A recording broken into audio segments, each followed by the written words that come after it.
오늘은 기도할 때 이런 제목으로 말씀을 전하도록 하겠습니다. 기도할 때 3월의 첫날 첫 시간입니다. 이날을 구별하여 하나님께 예배하고 하나님께 기도하는 여러분 모두에게 하나님의 예비하신 은혜가 가득하기를 주님의 이름으로 축원합니다. 올 한 해 우리 예한교회는 말씀과 기도로 세워지는 교회라는 표어로 달려나가고 있습니다. 1월 첫날은 우리가 송구영신 예배로 드렸고요. 2월 월삭기도에 말씀을 의지하여 라는 제목으로 말씀과 기도로 세워지는 교회에 대한 표어를 중심으로 말씀에 대한 말씀을 나누었고요. 오늘은 기도에 대한 말씀을 좀 나누어서 하나님께서 우리 예한교회가 올 한 해 동안 계속해서 한 달 그 첫 시간을 시작하면서 말씀과 기도로 세워지는 그러한 교회가 되기를 원하는 마음으로 말씀을 전하도록 하겠습니다. 오늘 설교 제목 앞에서 말씀드렸던 것처럼 기도할 때라는 것입니다. 오늘 이 말씀이 중요한 이유는 예수님께서 우리들에게 친히 기도에 대해서 가르쳐 주신 말씀이기 때문에 매우 중요합니다. 성도 여러분, 예수님은요 기도를 가르치시는 일만 하신 것이 아니라 직접 기도의 삶을 사신 분입니다. 하루의 시작을 기도로 시작하셨죠. 그리고 하루를 마감하면서 기도로 마감하신 분입니다. 예수님은 중요한 일들과 사역 앞에 항상 기도하셨습니다. 예컨대 제자를 세우시기 전에 밤이 맞도록 철야하시며 기도하셨고요. 십자가의 그 사명을 완성하기 위하여 십자가를 지시기 전 하나님 앞에 땀이 핏방울이 되도록 기도하셨던 분이 바로 예수님입니다. 세상에는요 기도에 대해서 말을 하는 사람들이 참 많습니다. 기도는 이렇게 하는 거야, 이런 기도가 있어 라고 말을 합니다. 정작 기도에 대한 말을 많이 하지만 기도를 알고 있는 것만큼 기도하지 않습니다. 그러니까 내가 기도를 가르치고 기도에 대한 말을 많이 했다면 그 사람은 기도를 많이 해야 합니다. 이런 면에서 우리 예수님은 기도를 가르치셨고 기도의 본을 보여주셨고 기도 응답을 경험하셨고 기도하는 삶을 사셨습니다. 바로 그러한 분이 우리에게 기도할 때는 이렇게 된다라고 기도를 가르치셨다면 오늘 말씀은 우리에게 매우 중요하리라고 생각됩니다. 오늘 이 말씀을 나의 삶에 그리고 나의 신앙의 기도의 영역으로 우리가 삼는다면 우리의 기도가 업그레이드 될 것이고 기도로 말미암아 우리의 신앙이 성숙되리라고 믿습니다. 오늘 예수님의 기도를 통해서 우리에게 주시는 말씀, 그 은혜가 무엇인가? 예수님은 우리에게 기도할 때 이렇게 하라고 말합니다. 첫째로 외식하는 자와 같이 하지 말라고 합니다. 한번 따라 볼까요? 외식하는 자와 같이 하지 말라. 외식이 뭐예요? 밖에 나가서 밥 먹는 겁니까? 우리 5절 말씀 한번 읽어볼까요? 시작. 또 너희는 기도할 때 외식하는 자와 같이 하지 말라. 그들은 사람에게 보이려고 회당과 큰 어귀에 서서 내가 진실로 너에게 이르노니 그들은 자기 상을 이미 받았느니라. 아멘. 외식하는 자라는 말은요 당시에 대답하는 자, 해설자, 무대 연기자, 또 위선자 이런 뜻으로 사용되었습니다.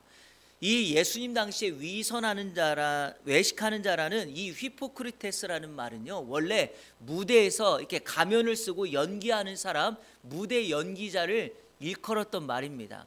무슨 의미냐 이거예요.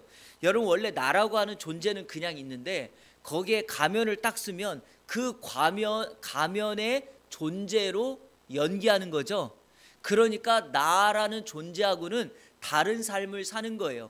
겉과 속이 다른 말을 하고 겉과 속이 다른 행동을 하는 거예요. 우리가 이런 걸 위선이라고 말하는데 바로 이 외식하는 자라는 것은 겉과 속이 다른 삶을 살아가는 사람을 일컫습니다.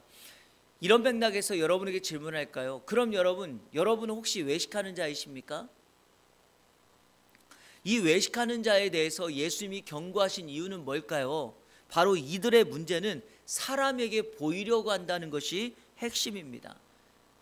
회당에서 기도하거나 길가 어귀에 서서 기도하는 것은 잘못된 일이 아닙니다.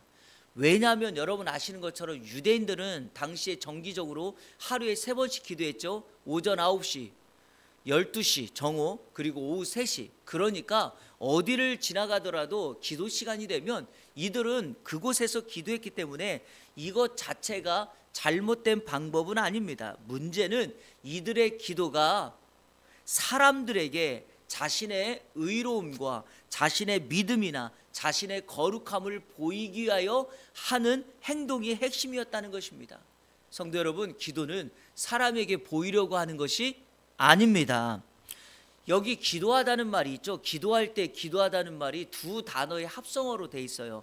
어디를 향하다라는 전치사와 소원하다, 간청하다라는 말의 동사의 합성어예요. 그러니까 여러분, 기도가 뭡니까? 기도한다는 말은 하늘에 계신 하나님을 향하여 우리의 간절한 소원과 간청을 올려드리는 것이 기도예요.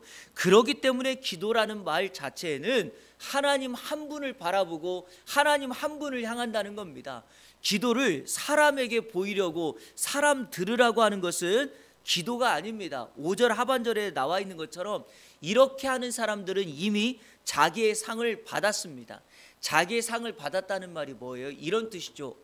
저 사람 참 기도 거룩하게 한다, 기도 멋지다, 이런 상을 받을 뿐이에요.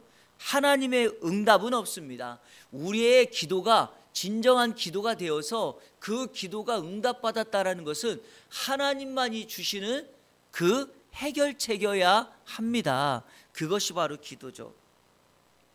여러분, 이런 우스갯소리 들었는지 모르겠지만 교회에 한 청년 대학생이 등록금이 없어서 고민하고 있는데 누군가가 그래? 그거 걱정하지 말고 이렇게 하면 해결돼 라고 방법을 알려줬다는 거예요. 그 방법이 뭐냐?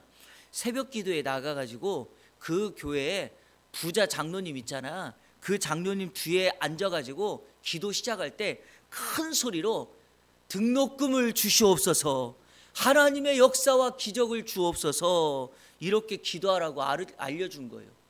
여러분, 이렇게 그 장로님 들으라고 나의 소원을 아래서 등록금 해결할 수 있어요.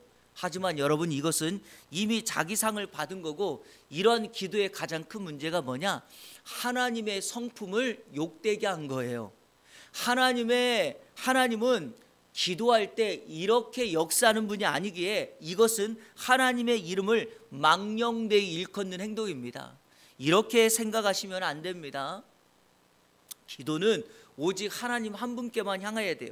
그래서 사람을 의식하지 말고 외식하는 자처럼 마치 내가 거룩한 것처럼 사람에게 보이려고 기도하는 것이 아니라 하나님 한 분께로만 향하여 우리의 소원을 올려드린다면 우리 하나님은 어떤 분입니까? 귀 기울여 들으시는 분이고, 가장 좋은 것으로, 가장 적합한 것으로, 가장 좋은 때에 응답하시는 분입니다. 이 하나님을 신뢰하며 3월 한 달 동안 외식하는 자처럼 기도하지 말고 오직 하나님 한 분만을 바라보며 기도하는 저와 여러분의 삶이 되시기를 주님의 이름으로 축원합니다. 둘째로, 기도할 때 어떻게 해야 되는가? 내 골방에 들어가 문을 닫고 기도하라는 거예요. 내 골방에 들어가 문을 닫고 기도하라. 우리 6절 말씀 다 같이 읽겠습니다. 시작. 너는 기도할 때 문을 닫고 은밀한 중에 계신 내 아버지께 기도하라.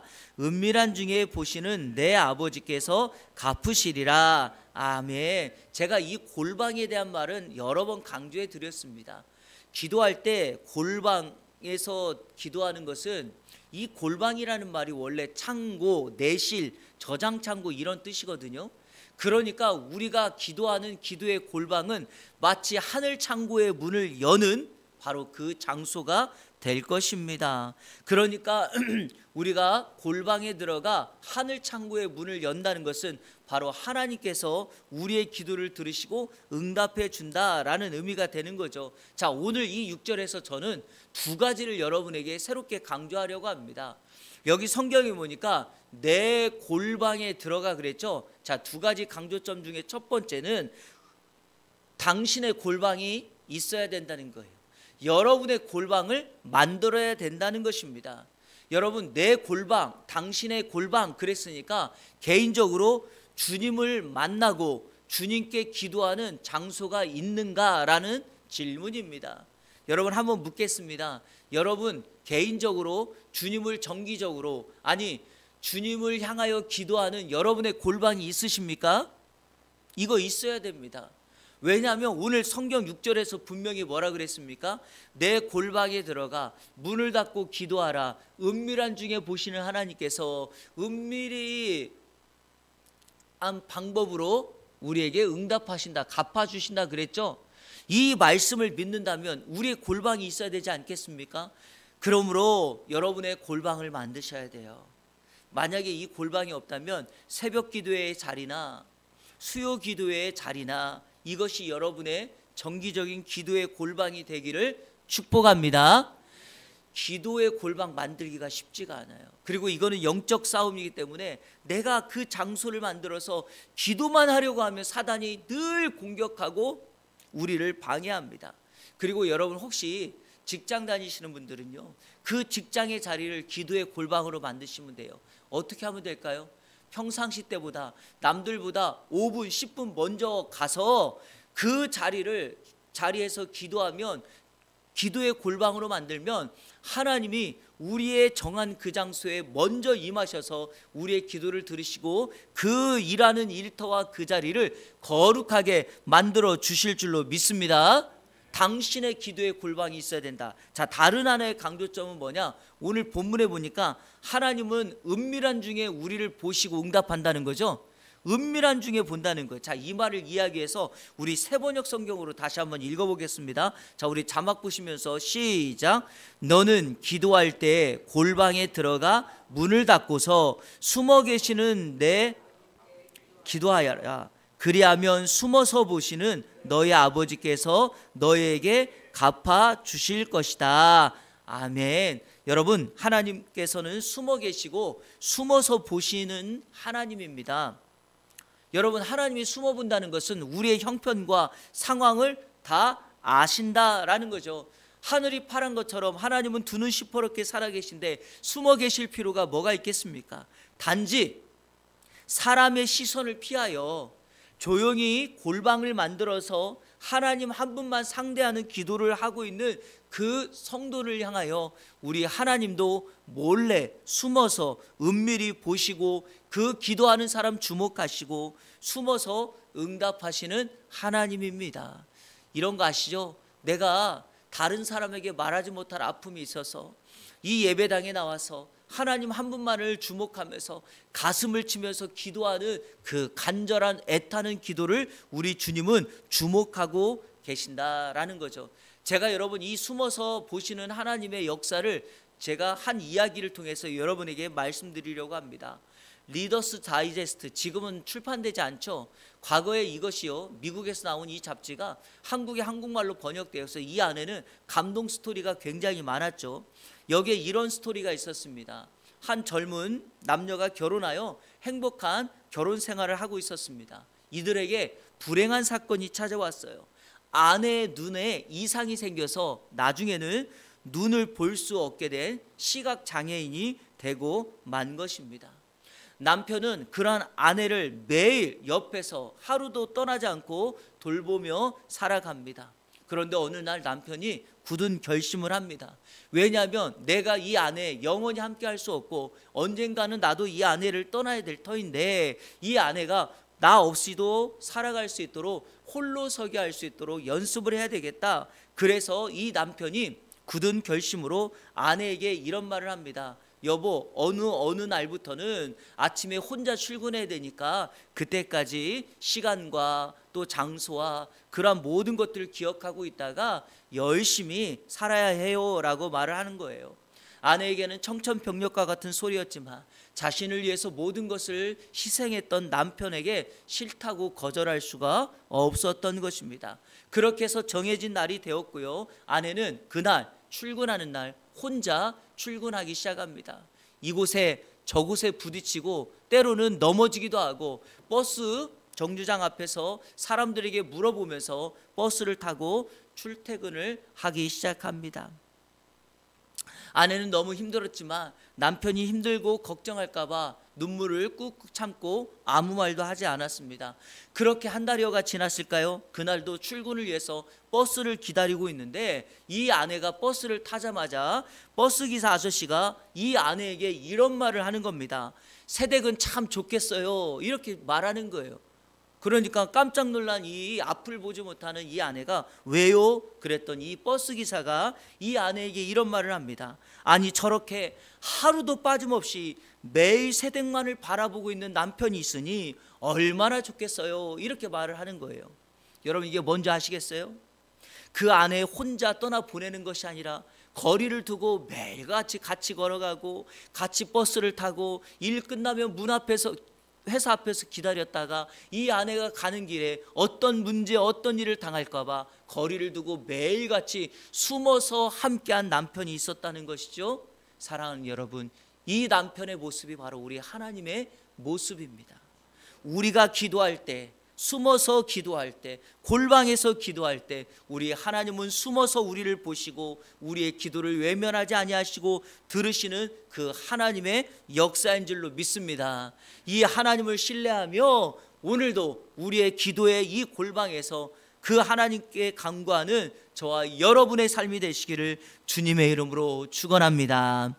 마지막 셋째로 이방인과 같이 중언부언하지 말라는 거예요. 여러분 기도할 때 중언부언하지 말아야 합니다. 우리 7절 말씀 다 같이 읽겠습니다. 시작. 또 기도할 때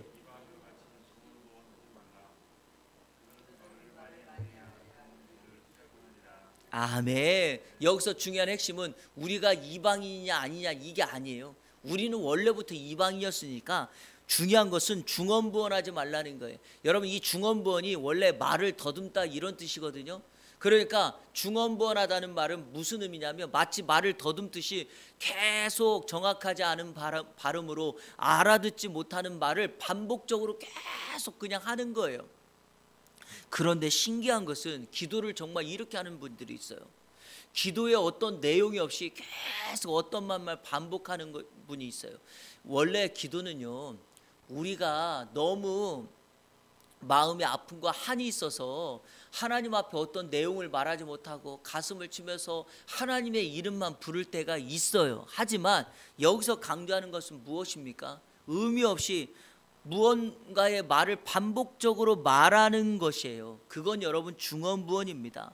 기도는요, 말을 많이 해야 하나님이 들으시고 응답하는 게 아니에요. 기도가 응답받으려면 어떻게 해야 됩니까? 믿음으로 하나님의 뜻대로 기도하면 돼요. 그러므로 우리는 하나님 앞에 우리가 정확한 마음의 소원을 아뢰는 게 필요합니다.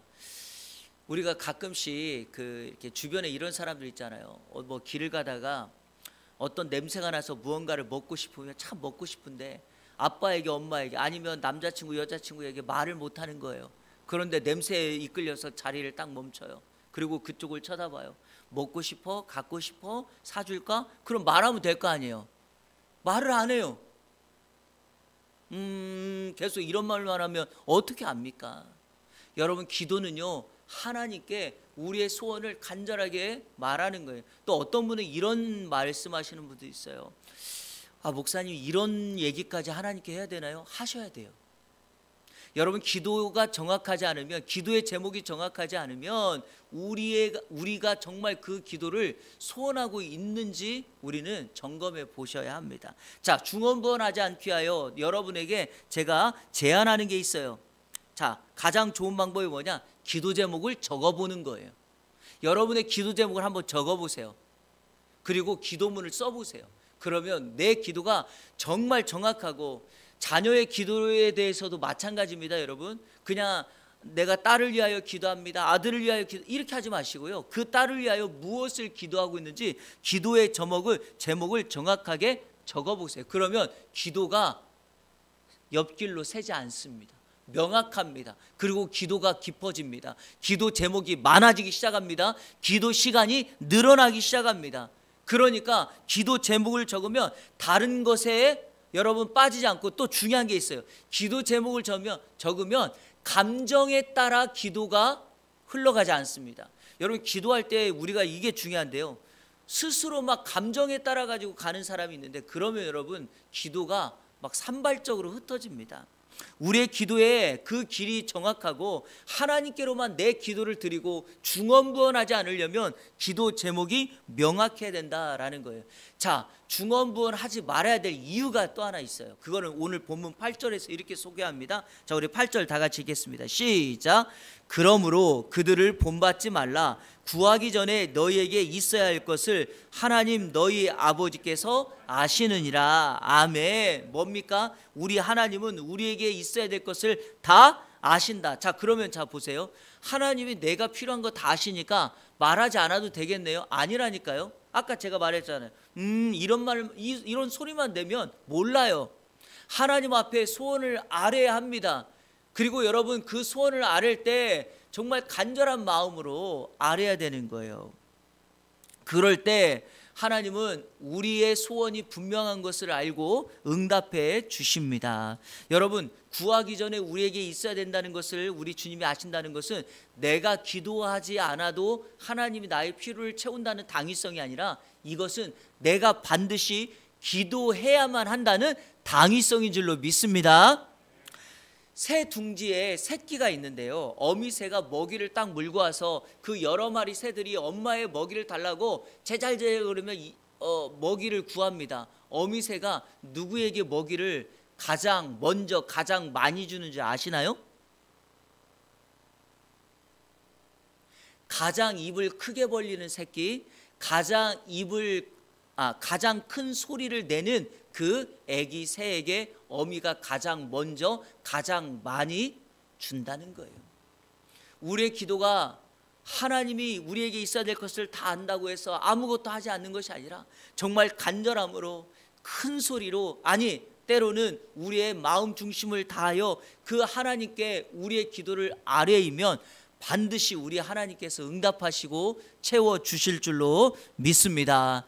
그런 의미에서 마지막 결론적으로 예레미야 33장 3절을 다 읽고 우리 이 말씀처럼 오늘 하루 우리의 소원을 주께 올려드리는 저와 여러분의 삶이 되시기를 축복합니다. 다 같이 읽겠습니다. 시작.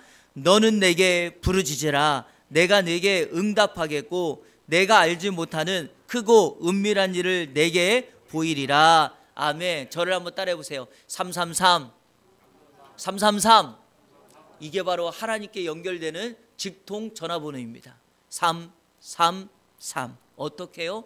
너는 내게 뭐하라? 부르짖으라. 그러면 우리 하나님께서 들으시고 응답하는데 어떻게 해요? 크고 은밀한 것으로 채워주실 것입니다. 3월 한 달 동안 외식하는 자처럼 기도하지 마십시오. 골방을 만들어서 숨어보시는 그 하나님 앞에 기도하십시오.